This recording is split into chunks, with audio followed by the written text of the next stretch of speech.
اكشف ورقك. اكشف لك بالعافيه، اليوم الحظ لك.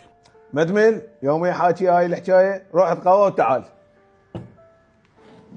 ايه شكو عليكم، مرتاحين؟ قابل النفس حالنا.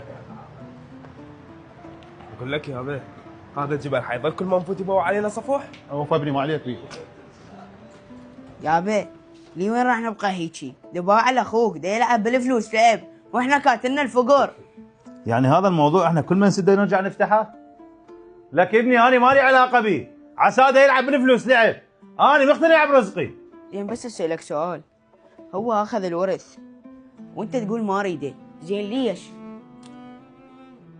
انا يا ابوي اعرف شلون جمع الفلوس بالحرام، وانا مستحيل اوكلكم حرام، لذلك انا مقتنع برزقي. زين يابا شلون جمعهم بالحرام؟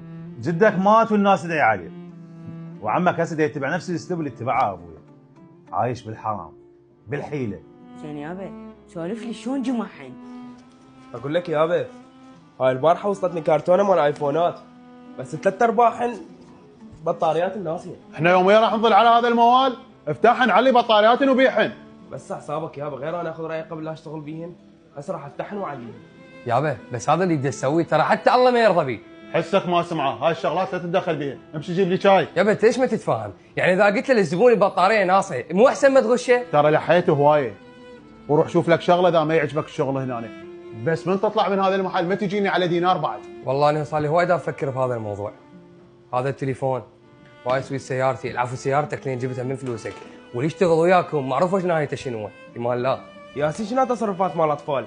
يابا انت من طول بالك، يعني احنا السالفه طلعنا سالفه ثانيه. انت شغلكم كله حرام بحرام، وش قد احاول انصح بكم بس ما يفيد. انت مثل كل مره تروح ومن تجزر ترجع لي. حقك تحكي هيك يابا، بس انا اقول خطيه وارجع لك، بس اوعدك هالمره ابد ما راح ارجع، لو اموت من الجوع، لو يبقى ربع ما بجيبي ما ارجع لك، ايمان لا. اي مثل ما دا اقول لك، وصل مرحله مشبع بالحرام، حتى المي قمت ما اقدر اشرب بالبيت، وطلعت الحمد لله.